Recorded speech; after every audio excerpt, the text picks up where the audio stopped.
everyone. Good morning. It's wonderful to see you all here. I hope you've had a chance to get something to eat and some coffee or juice. We're delighted to welcome you here for this session of Praxis cohorts, led by our colleague, Steve Lawler, who has been our inaugural director of the Walker Leadership Institute and has the temerity to want to retire, which we have said okay. And I'm delighted that also with us is our new director of the Walker Leadership Institute, coming in this fall, Reverend Dr. Detour Wise Baker, and her wonderful son Deuce. And we are delighted that the programming of the Praxis cohorts will continue through this essential time for this kind of content. And Steve's leadership through Walker has brought us this kind of programming and the kind of network of folks like you who engage with this programming that gives resources to leaders and to members of communities and congregations and organizations in our region. And now, because of our ability to be a blended community online to people all over the place, to be a part of working for the common good, to be a part of joining God in God's redemptive work in the world. And this season, election season, I think is a time that calls all of our attention to organize that way. And that word organizing, I think, is very important. I want to emphasize that this kind of gathering and this kind of reflection with our leaders, one of whom I know is coming still, right? Reverend Aaron Rodgers. So we are working with people who work in communities and organizations, drawing on the resources of community organizing. And community organizing in particular geared toward faith-based communities that reflect deeply on the common good and how God is calling us to be a part of that redemptive work. Listening is a key skill in this game. And so I am delighted for the opportunity to have people listen and talk about listening in their communities to people of different perspectives and moving in that toward common goals for communities. So Steve, I am so grateful for your organizing this forum and for our panelists. And so I'm going to hand it over to you and look forward to this time. Thank you.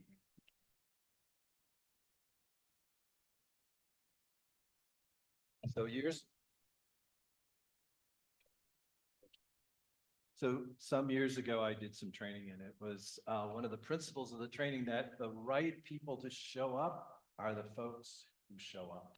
So thank you all for being the right people today. We're waiting for the Reverend Aaron Rodgers to arrive. He texted me a little while ago, said he was running late, but he will be here. And we should be extraordinarily grateful for each of our panelists. But Aaron wasn't feeling so well last week and into the weekend. So for him to be here today, he's back at it and going to join us. So we'll welcome him when he gets here. We are grateful that a couple of people said yes in lives that are a trajectory of saying yes. So closest to me, DeMarco Davidson is the executive director of Metropolitan Congregations United, an Eden alum, and a person who has done as much or more community work than anybody I know. And so we're grateful for him to be here. And Barbara Pfeiffer, who many of you know, or if you haven't met her before, maybe you did today. She has a really wonderful trajectory of these saying yeses. She, a longtime Methodist pastor, retired from that work to become a state representative for this, close to this area. And is now a Democratic candidate for Secretary of State of Missouri. So the privilege of sitting here with you all is that we get to learn from one another and especially get to learn from you too. So thank you for being here. I wanted to have us start out and please say more about your work as you help us understand the breadth of what you're doing, but particularly how you see the faith that you are a part of animating the work that you're doing, and especially in this electoral season. Okay. Well, as Steve said, I was a United Methodist pastor for 41 years. So I am a first career pastor, which doesn't happen much anymore. I graduated from college in 1977 and started seminary in August of 1977. Graduated in 80 and was ordained an elder in 81. I served churches in rural Missouri, and then I went to South America. And I was a pastor for 5 years in Montevideo, Uruguay. And some of us remember the 80s in South America, and some of us might have read about the 80s in South America. But the whole southern part of South America was overtaken by military dictatorships in the late 70s, mid to late 70s, and Uruguay was as well. And that's why I went there, because it was a shortage of pastors. And so I became a pastor in the Evangelical Methodist Church of Uruguay. Went with 2 children and had a 3rd child there, and was there through the transition from military dictatorship to democracy. And that's very important in understanding my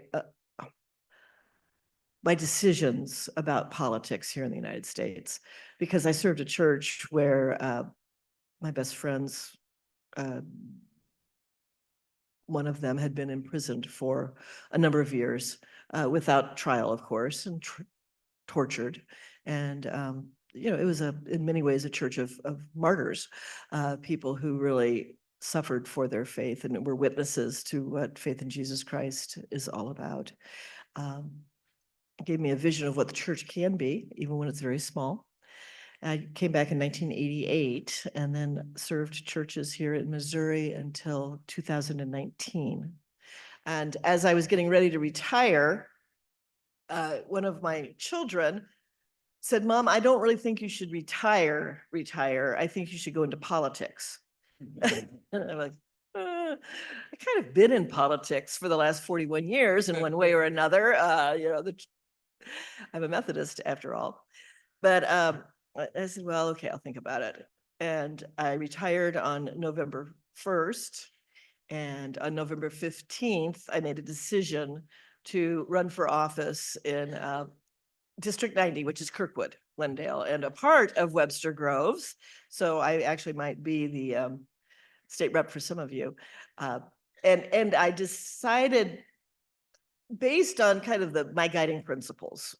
One is we all have a sphere of influence, and we should do all that we can within that sphere of influence for the common good, for the kingdom of God in Methodist terms, and how we can live out our understanding of the kingdom of God.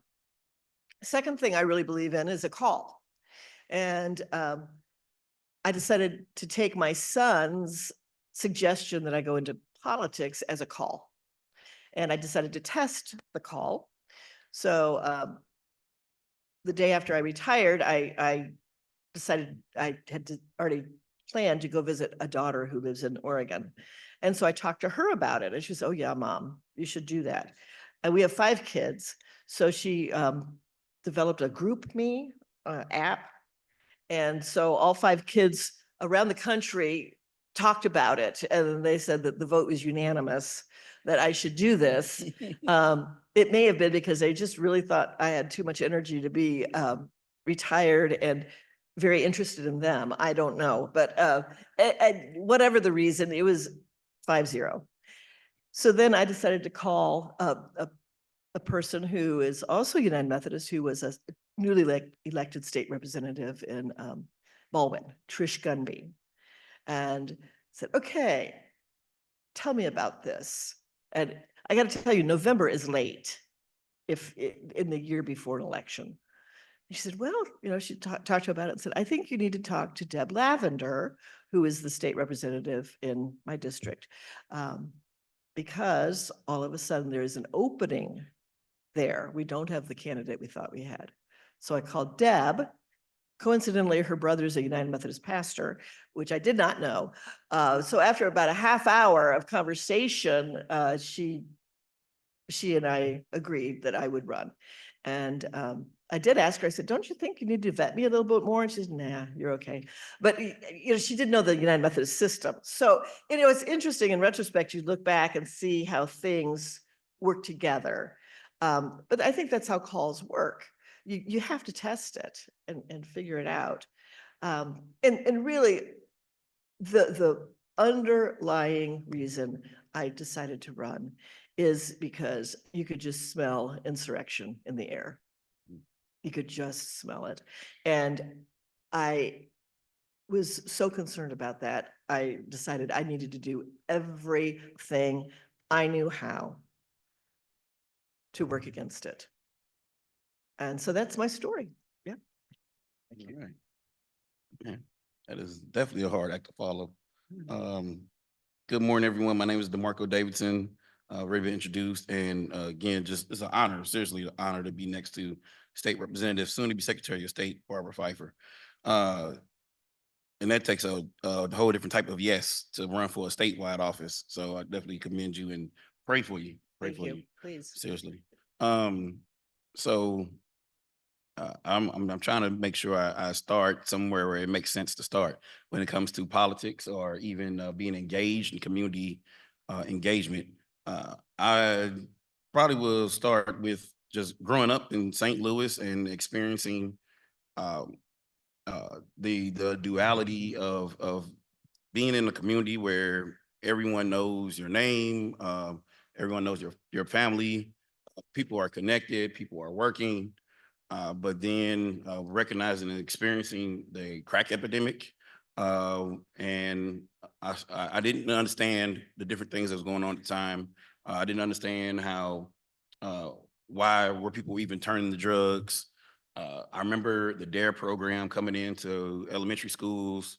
I remember not liking it. I remember not liking it at all because it was just, I didn't like it. I didn't like how police would come in and encourage, and I didn't like it for two reasons. One, because they actually would hey, who want to practice, being handcuffed? And then kids were actually be okay with it. I'm like, y'all crazy, so I didn't like that. But then they would basically just say drugs are bad, and all drugs are bad, and this is bad and that bad. And I was like, man, that kind of sucks because that's what my family does. My family does drugs very well, unfortunately. And my dad, who was a firefighter, also was unfortunately the neighborhood drug dealer. So I saw that and experienced that too. And it just confused me. It confused me on how can someone be willing to save lives, be literally running to burning buildings to save lives, but then also be willing to sell narcotics that kills and takes lives. It just didn't make sense. It didn't make sense for me to see my mother, who was loving, praying, took me to church on a regular, but also still married to that man. I'm like, how is this even happening? So it was definitely a lot of confusion, which even ended up leading me to a lot of counselors' offices. A lot of counseling and therapy occurred, and thanks be to God for that. And because I wanted to understand and I was naturally inquisitive, I just started asking way more questions than most parents can tolerate. I started asking way more questions to my pastor and to my Sunday school teachers, way more than they could tolerate as well. And I never forget, one of them said, hey, stop asking all them questions. You're not supposed to question God. And I was like, I'm not questioning God. I'm questioning you. You're a human. You're not God. Right. And yeah, and that's when I got popped in the mouth. So, so yeah, so I was like, oh man, that sucks. So I kept having questions though, because I wanted to, one, it was somewhat of a survival mechanism. I wanted to survive. I wanted to figure out how to maintain and seeing just for me, it was overwhelming, an overwhelming amount of death and destruction. I did not understand that, oh, well, the plants are leaving, the manufacturing companies are leaving the neighborhoods where people were working. I didn't understand any of that. I'm going to fast forward through some of the story. I ended up going to school for engineering at University of Missouri Rolla, and engineering is just taking a big problem, breaking down the smaller problems, creating small solutions, and bringing all the small solutions to one big solution. And two things happened. I took a class where it was a business class, and I had a professor who said the business of business is business. And when he said it, like, overall, that don't sound too bad, right? The business of business is business. Like, that ain't too bad. And then finally through mid-semester, like I should have asked this a long time ago. I was like, what are you talking about? Because I was told that you're not supposed to define the word with the word that you're using, and he did it 3 times. So I really want to know. And he was like, I'm glad you asked. You should have asked a long time ago. I'm like, dang, that. And he's an older white gentleman. He said the business of business is profit. Make as much money as you legally can. Legally. I'm like, okay, again, it doesn't sound that bad. It doesn't sound evil. Doesn't sound like horrible. Doesn't sound demonic or anything. It's not bad. Because I was and so in the midst of being in that class, I was also involved in different business practices or business opportunities where I would find myself being around people who were legit millionaires, who were absolutely multi-millionaires. And I was kind of like just in the room, and nobody was really paying attention to me. And I overheard one of these multi-millionaires say, hey, if you are doing business and the government changed laws to make it harder for you to conduct business, don't he emphasized it. Don't change the way you do business. Change the laws. And if you can't change the laws, you change the lawmakers because they cheap. Not Barbara Pfeiffer, she's expensive, but they cheap. And then so again, I'm thinking again, I'm connecting the dots to, wait a minute, the business of business, which is make as much money as you legally can. And if you start making illegal money, then figure out how to make your illegal money to legal money. Which also reminded me of people like my father who would be drug dealers and also firefighters. And I was like, wait a minute, this is happening on a bigger scale. And this is a way to conduct business. And in the midst of all of that, I end up going to visit Boeing, I would say one of my last years of college undergrad. And that was where we in St. Charles manufacturing plant, where they make the shell casings for the JDOM missiles. I was born and raised off, a lot of family members worked at McDonnell Douglas / Boeing. My mother personally worked at McDonnell Douglas / Boeing. And I went there and almost thinking like, I might work here one day, until they showed us a video of the JDOM missiles being utilized. The JDOM missiles, I'm not gonna go through all the details, but long story short, you can put like 1,000+ missiles in a cargo plane, and then you just push them on out.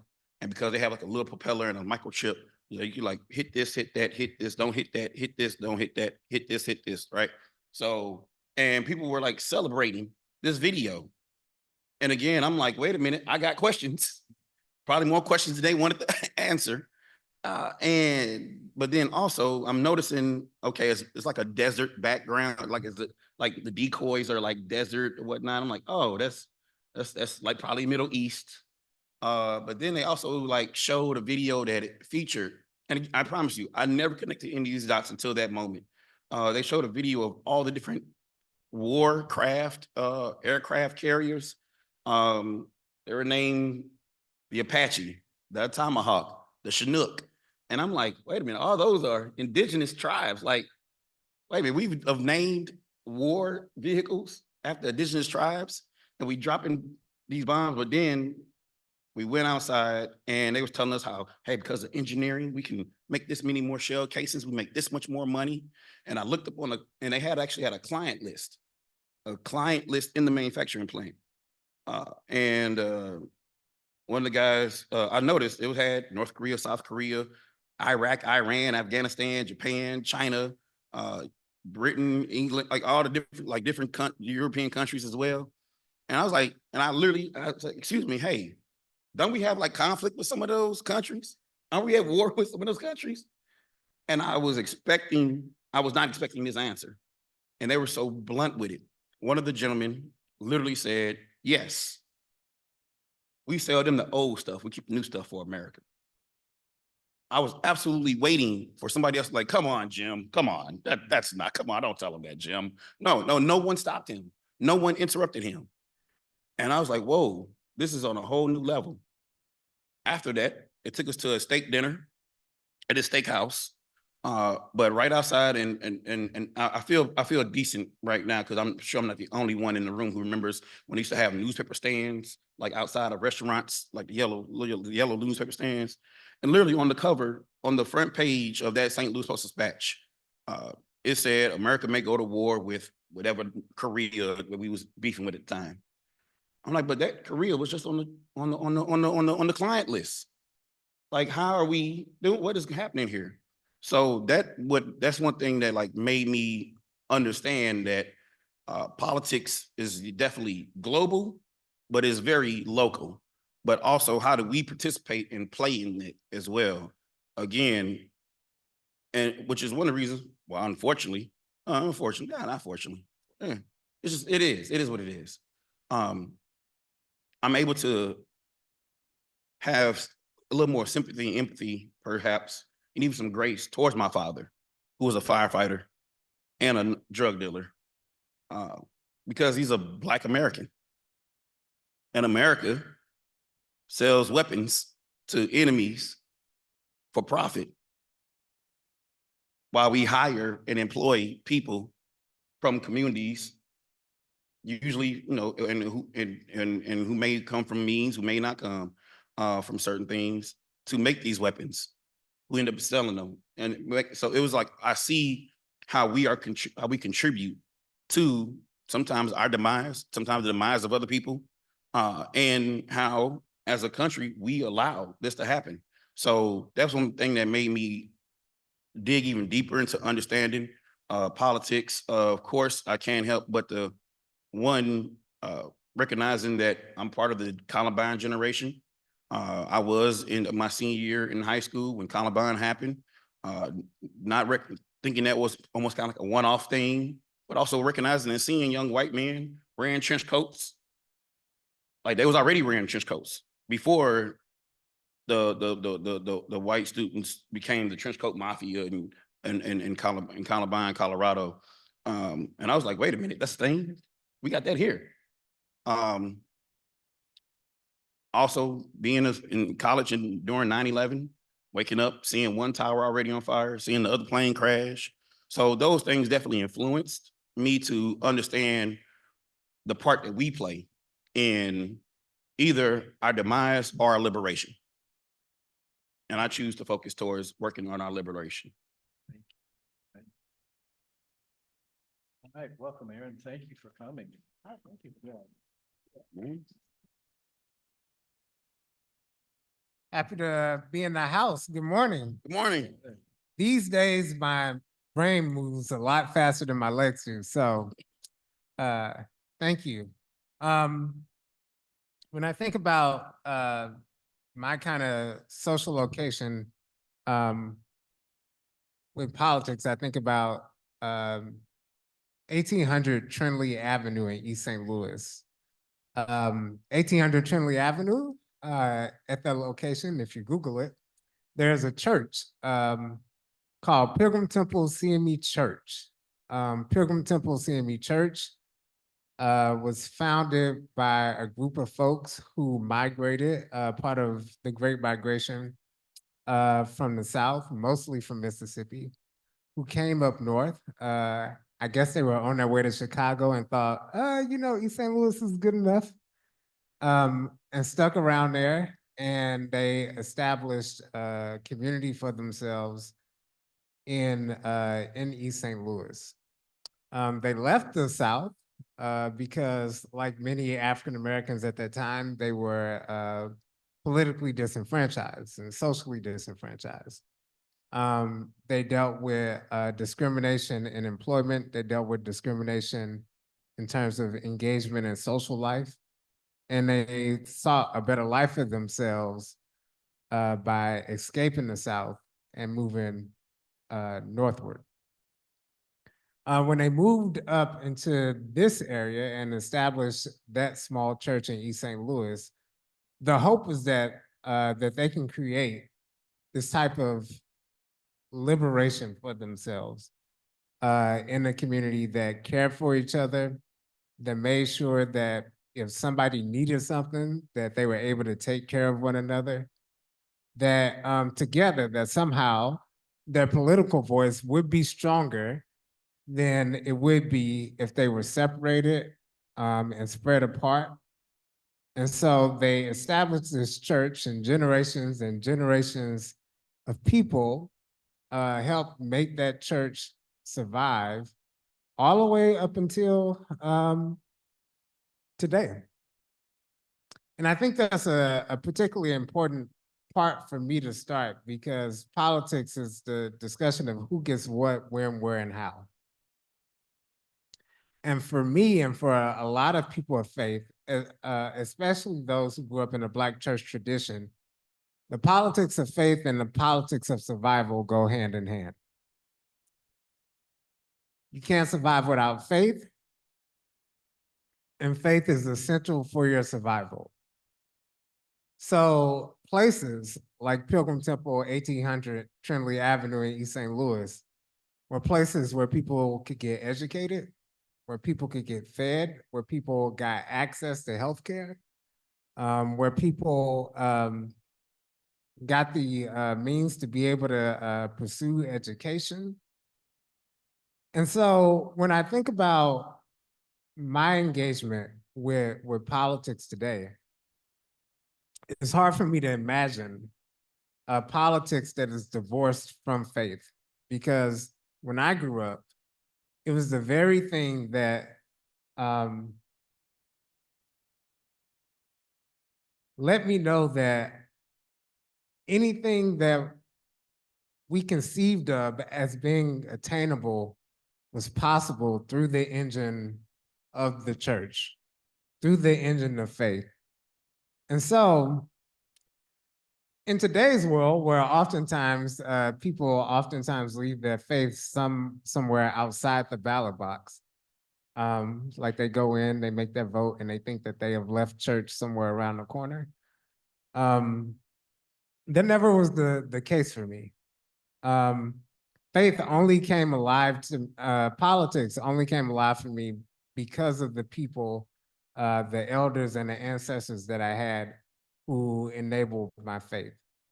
To be faithful, to follow Jesus Christ, meant to be active civically. It meant to protect your voice civically. It meant to fight for the needs of others, especially those who were marginalized in the public life. And so we reach a day and age where there's a phenomenon where people have some sort of understanding. Well, let me go back, because we do know that there's a huge distortion of faith and politics that is happening right now. And I think we should account for that. But on the other side of the spectrum, there's a huge amount of people who believe that their faith and politics have nothing to do with each other. That somehow to be a faithful person and to follow Jesus Christ means absolutely nothing for when they vote for a candidate, when they choose the issues that they believe represent their values. And that's a very strange place, not only for me, but I think for a number of people, perhaps even a number of people in this room, to kind of situate themselves in. We live in a day and age where, let's just be honest, there's not a lot of reason to have faith in our civic institutions. There's not a lot of reason to have faith in the way our politics have been going, because our politics have protected the status quo. They've protected power. They have not allowed the avenue for people with marginalized voices to be able to support and champion their issues, not allow their voices to be heard, have systemically and structurally made it more difficult for their voices to be heard. Can I get an amen on that? Can we agree that that's the case? Great. And if you agree that that's the case, then you can acknowledge the type of apathy and cynicism that many people feel when engaging the political system. Now, in my social location, in my story, in the story of my family and my people, the hope that I get out of that is that we've never had the infrastructure itself that favored or supported us to have a voice anyway. Whenever we needed to create a voice for ourselves, we did it. And that's the beauty of grassroots local politics. That it's not the engine itself that creates the opportunity, but it's the people themselves that create the opportunity. And that is what I find dynamically hopeful and dynamically inspiring about people of faith. Because I believe that, yes, as terrible things are, as dismal as the picture looks, as filled with drudgery as things are, that there's something phenomenal, magical, faithful even, in the spirit of people who are willing to champion their own voices. Spiritually, it's the voice of Christ in each other. In faith communities, in the church that I grew up in, we believed that the voice of Christ was with us. That when we acted for our lives, that God was with us. That when we stood up and said our voices needed to be counted, that we had God on our side. And I believe that in this day and age, that there's a lot of people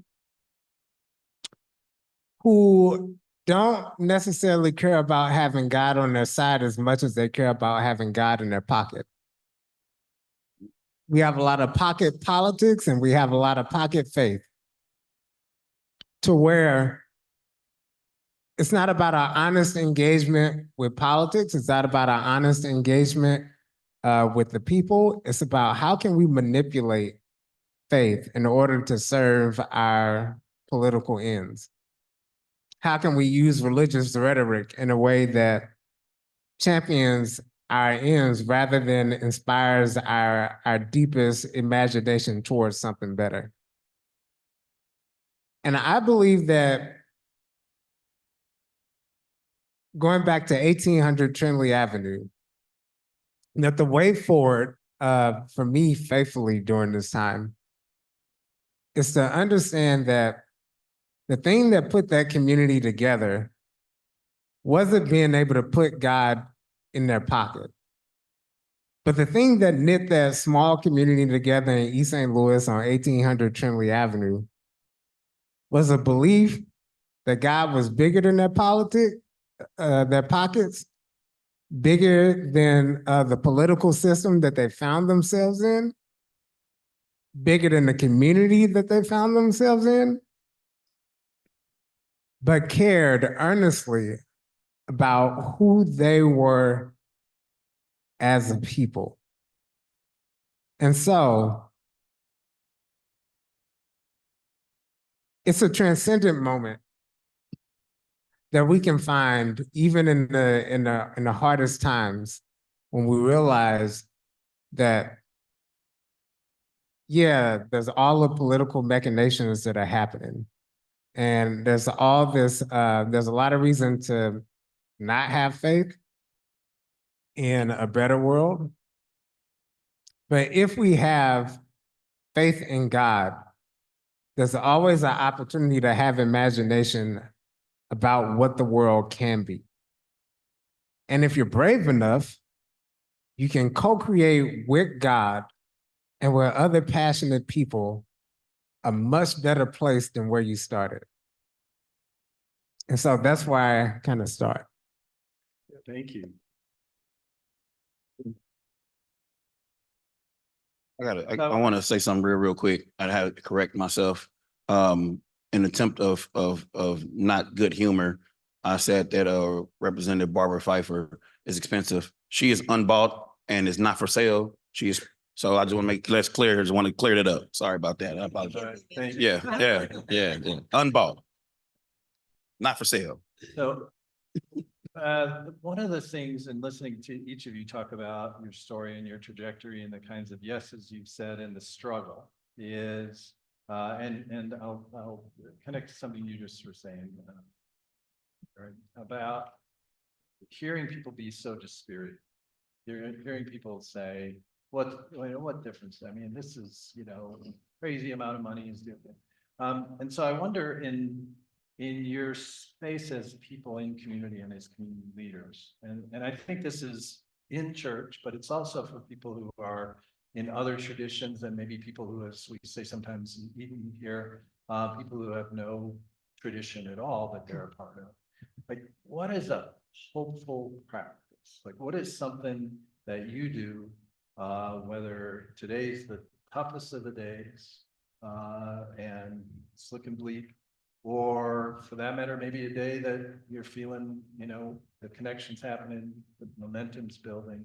But just for all of us here, what are some things that you all do to keep you going?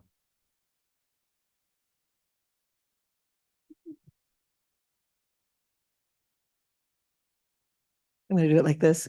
I am not disheartened at all, actually. I'm a generation older than our other speakers, but I remember legalized segregation. I grew up in Virginia, and when I was first starting school, we still had legalized segregation, although it had been outlawed. I remember the drugstore sit-ins. I was in preschool, and my mother, who was from Chicago, actually took me there and explained what was going on and why it was so important. I remember the death of Martin Luther King Jr. So as a child, I lived through tumultuous times. And I do know that change really, truly is not easy. It's a song, but it's also true. And we have big problems in the United States in terms of folks who are blue-collar workers. Wages have been flat for 40 years. There's a huge, huge amount of distrust with institutions, public institutions, as a result. The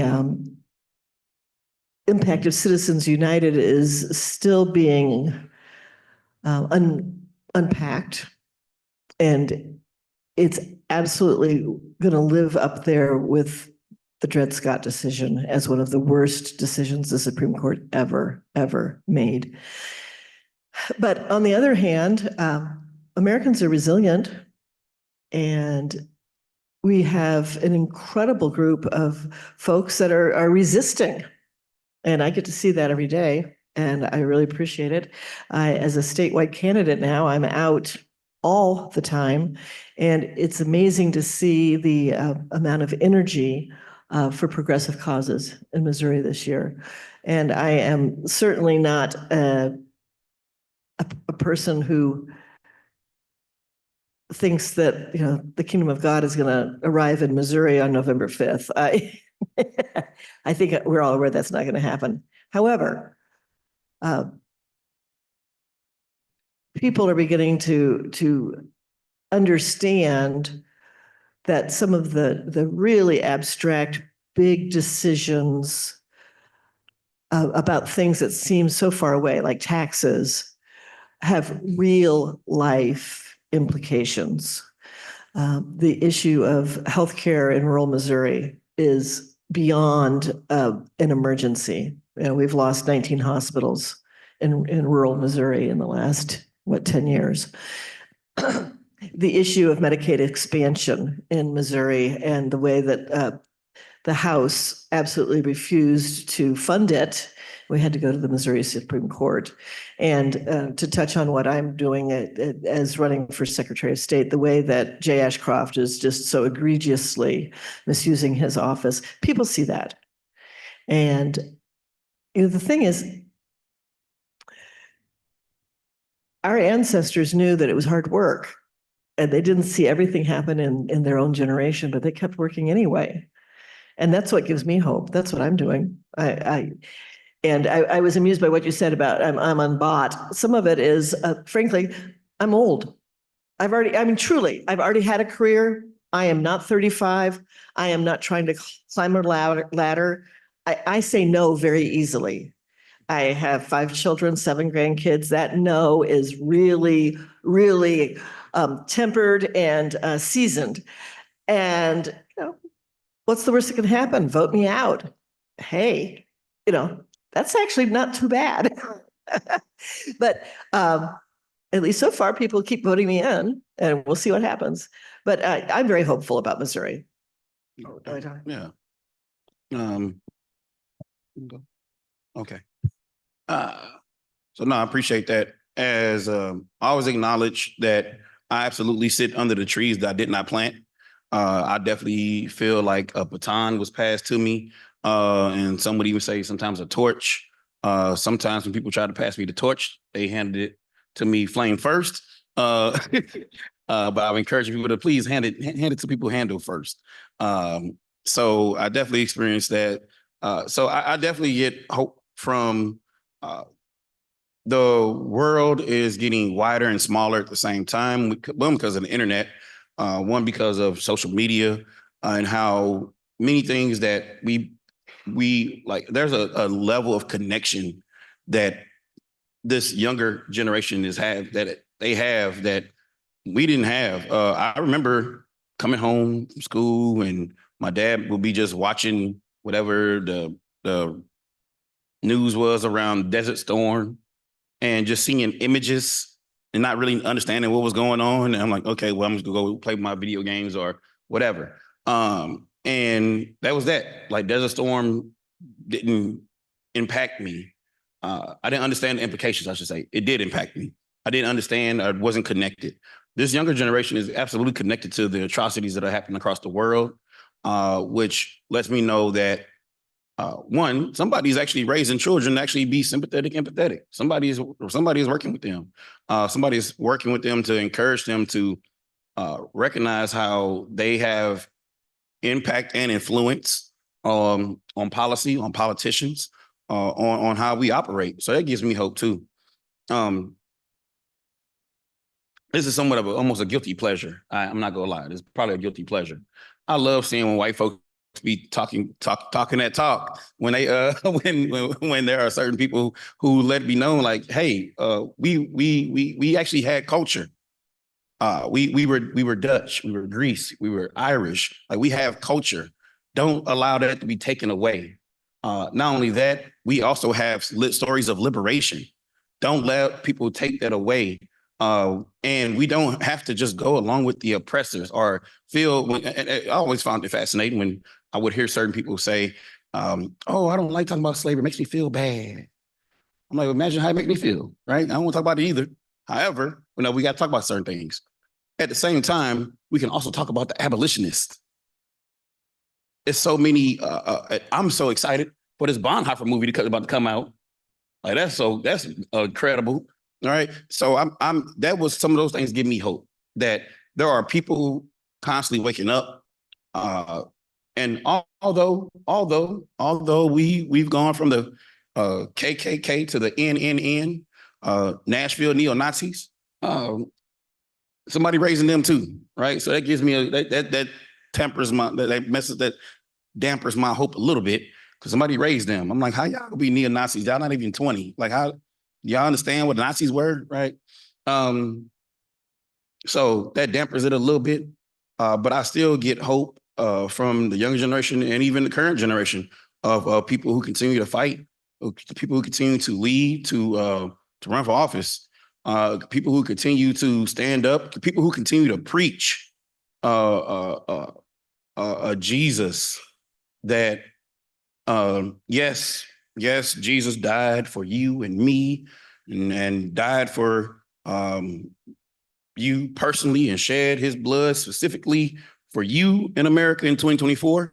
Yep, I love, that's cool too. I also love when I hear people actually preaching about a melanated brown skinned Palestinian Jew named Jesus, Yeshua, who most likely would be in Gaza right now, being bombed. Like that lets me know that people are starting to get a better understanding, a clearer understanding of the context that Jesus lived in and experienced, to where it actually connects to how we are experiencing life and living life, but again, leaning towards liberation. So that gets me excited as well. And again, I appreciate when I hear clergy who I felt, and this is a personal thing, who I felt strayed or stayed away from politics per se. Now they all up in it. One, because they can't hide anymore. Again, because of social media. All right. People putting their church services online. People are watching, people are observing. Lastly, the global aspect that gives me hope too. I remember, though I also worked on a presidential campaign in 2008, and I was responsible for certain neighborhoods in North City, and people were excited about that, for the possibility of that particular candidate winning. And when that candidate won, like, yeah, we celebrated. We definitely celebrated. But I was blown away by, and I don't think I've ever seen this before. And maybe this was part of some type of programming per se. I don't know. But there are videos of kids in Japan and kids in Africa and kids across classrooms across the world, like also celebrating and being excited about this U.S. president that we selected, that we voted for, that we organized for, that congregations came out for. But not only that, this candidate wasn't just a typical U.S. president candidate. I remember seeing that there were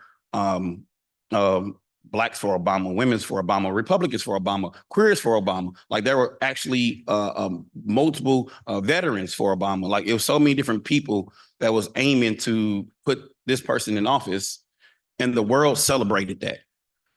That lets me know that the world is watching us. The world is watching us. There's a reason why they're watching us as well. I'll say that for later. But that gives me hope to know that we too will be held accountable. America, we no longer can just live in this bubble and just pretend like we're going to just allow the military industrial complex to keep running us, because the world is watching. I think there's still definitely some amazing struggles, some incredibly atrocious struggles happening across the world. And the world is also asking us, what y'all gonna do about that? Or what are you all doing about that? And what side are you on, my people? What side are you on? So that gives me hope too, that we are not living, we can't just live in this microcosm, in this bubble. Lastly, I'll say this, because I like musicals. And on Tuesday, I went to go see Hamilton at the Fox. It was pretty great. It's pretty great. It's not the same as Disney Plus, but it was great because I can't do anything that they did. So it was incredible. But I was surprised at how so many people like cheered for this relatively short, stocky, heavily melanated George Washington. And he received the most cheers out of the whole entire play. I don't know if that would have happened 20 years ago. So that type of things give me like it, but it's the story of hope and the story of, and so many other things too. But it just connects to that we are figuring out how do we survive this together. and recognizing that there are some forces, some people, some clergy, some people who claiming that they are people of God, their theology, their religion is extremely exclusive and not inclusive. I'm happy and I'm hopeful because I see more clergy, I see more denominations, I see more religions who are focusing on inclusivity versus exclusivity. So that gives me hope too. Aaron, we're gonna, some folks need to be on the road soon, so you're the closer.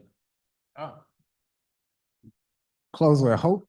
Ooh, this is good. So let me give you something to disrupt you on the way out.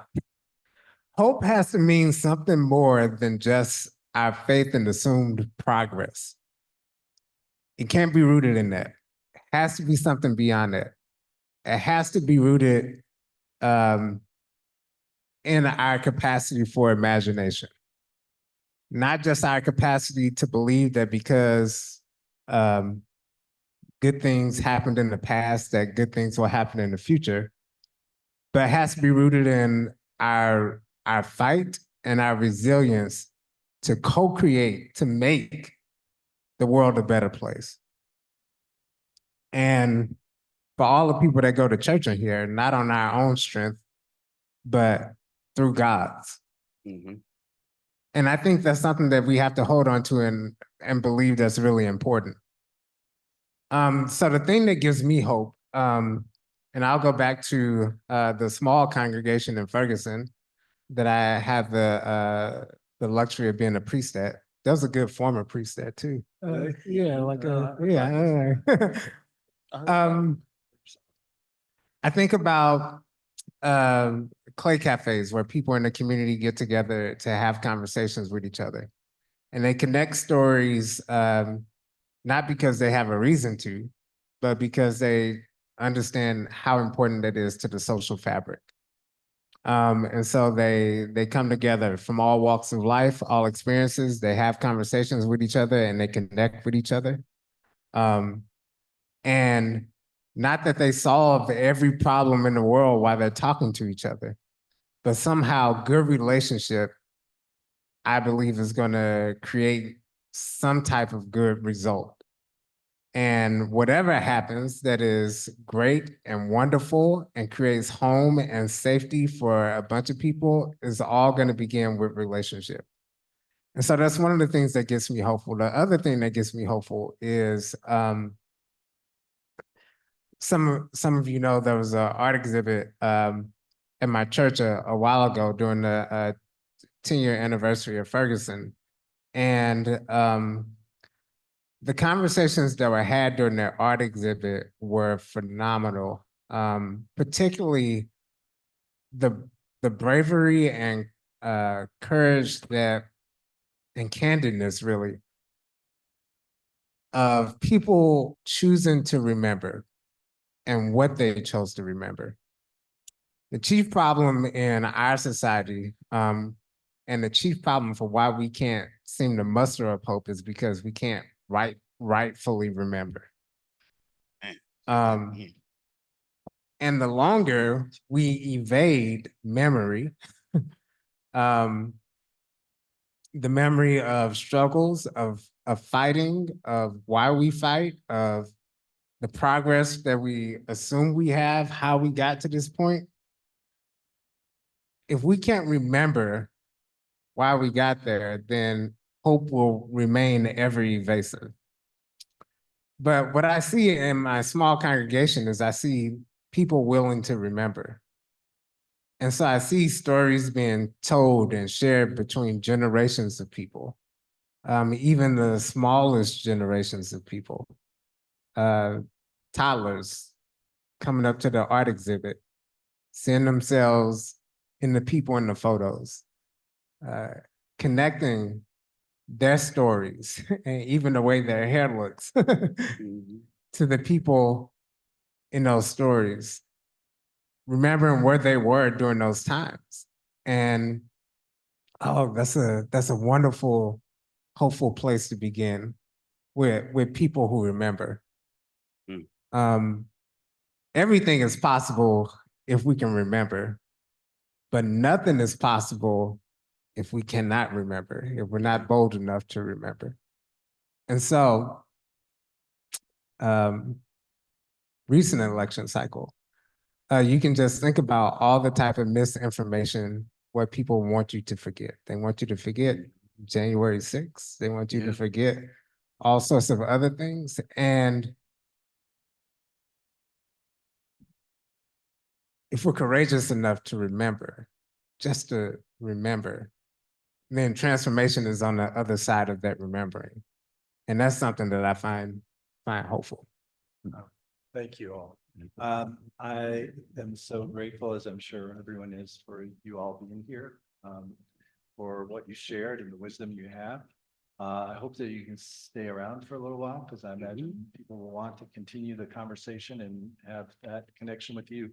And then, since part of my history and story and remembrance is farm family, we usually had, my grandma said, you can never have too much food, but you can have not enough food. Oh, that is true. So there's a bunch of food over there that Christy wrangled for us, and there's some more beverages and things. So I hope you all will just spend some good time together.